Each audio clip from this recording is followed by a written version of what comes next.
Ini akan di bawah ini.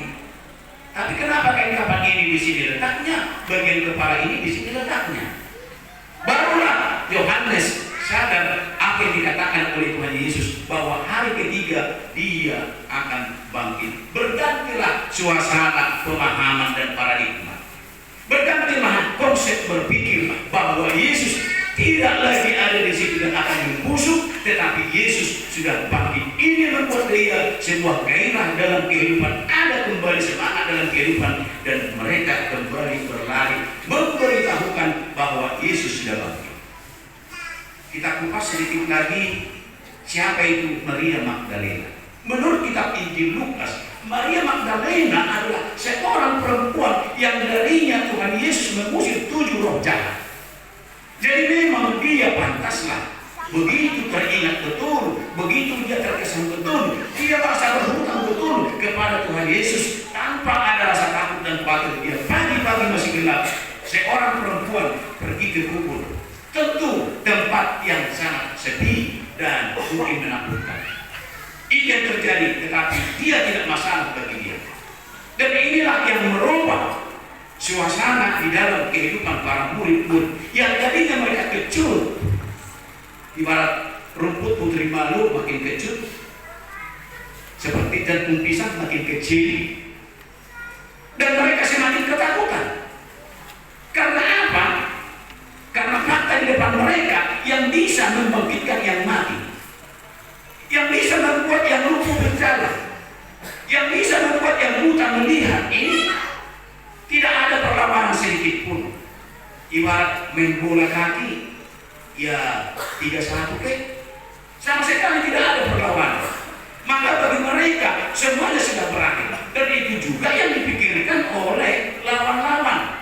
Siapa itu? Farisei, Sadusi, Sanhedrin, para tokoh-tokoh di Bait Allah, dan mereka sudah berpikir bahwa semua sudah selesai, sudah kita kubur.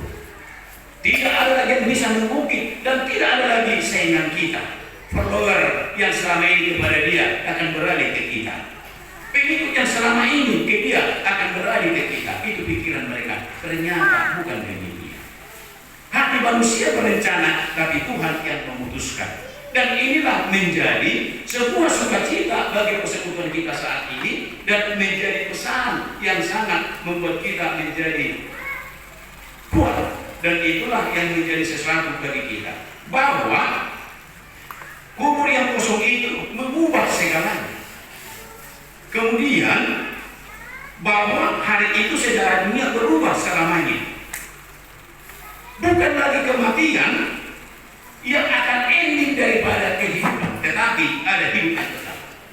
Dan satu lagi, bahwa tema kita pada saat ini bukan sekedar Paskah, tetapi ini adalah menjadi dasar iman kita sehari-hari.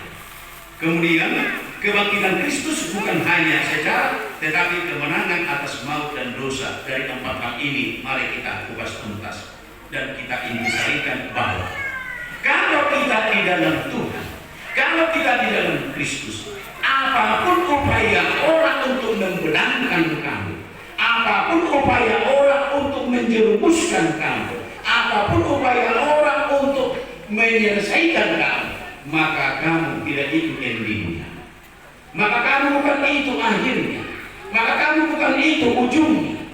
Kalau sudah Tuhan yang membuka pintu, tidak ada orang yang bisa menutupnya. Kalau sudah Tuhan yang mengangkat kamu, walaupun pimpinanmu berusaha mau memindahkan kamu, mau mencat kamu, tetapi selalu berkat Tuhan akan menyambut kepada kehidupanmu. Bisa saja dia merasa bahwa dia adalah sainganmu, lalu mungkin kamu bisa dikeluarkan, tetapi hidupmu lebih jaya daripada dia. Dan satu lagi bagi kita adalah, banyak orang-orang di dunia ini mencari keselamatan dan surga, tetapi itu akan berakhir dengan sebuah perjuangan yang mungkin kalau berhasil dia akan sombong, kalau dia tidak berhasil akan putus asa. Tapi bagi kita yang percaya, kita pastikan bahwa kita akan masuk ke dalam kehidupan yang kekal bersama Kristus yang sudah dibangkitkan. Jadi fakta Paskah itulah merubah Taurat keempat, yaitu hari beristirahat, hari Sabat, menjadi hari persekutuan pada hari kebangkitan Tuhan Yesus. Karena apa? Yesus sudah bangkit, Yesus sudah menang, maka kita pun menjadi pemenang. Oleh sebab itu, hari ini kamu punya pergumulan, kamu dikalahkan, atau kamu disingkirkan, atau kamu belum menemukan jawaban dari segala-galanya dalam kehidupan, atau silih berganti hal-hal yang kamu hadapi. Coba kembali lagi, Tuhan Yesus yang sudah bangkit. Engkau sudah mengalahkan kuasa yang paling hebat, menangkan juga aku anakmu yang percaya kepada. Coba bilang, Tuhan Yesus yang bangkit. Engkau sudah mengalahkan kuasa yang paling hebat, saat ini aku menghadapi pergumulan-pergumulan dalam kehidupan. Aku akan melangkah bersama dengan engkau. Katakan demikian, maka kamu akan bangkit dan kamu akan menerima sesuatu yang luar biasa. Itu yang saya percaya juga kepada jemaat. Tadi subuh jam 4 kita semua sudah beribadah, kita sudah datang, tetapi tadi juga masih memperlihatkan kesungguhan dalam ibadah. Dan pesan hanya satu, mari kita bawa makna dari Paskah itu. Jangan ada kalian yang putus asa. Una-una di bagasan tubuh. Dan konsep ini mau kita katakan, kalau orang berkata dan pengumuman kamu terima dikatakan kamu gagal pada hari ini, kita katakan gagal adalah sesuatu sukses yang masih tertunda. Maka kita katakan gagal bukan ending dari segalanya, tetapi sukses yang belum, sukses yang masih tertunda. Kapan itu? Seiring dengan waktu Tuhan kita akan menerimanya, dan itu yang terbaik. Itulah yang kita syukuri pada hari ini.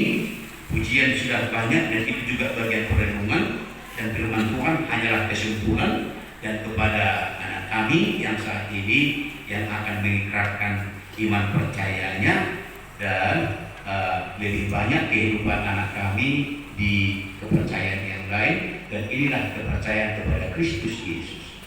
Kepercayaan kepada Kristus Yesus dalam kehidupan Yesus yang disalibkan, tidak ada dia yang banding kasasi dan segala macamnya, tidak ada dia untuk memberikan perlawanan, karena apa? Tujuannya untuk menyelamatkan.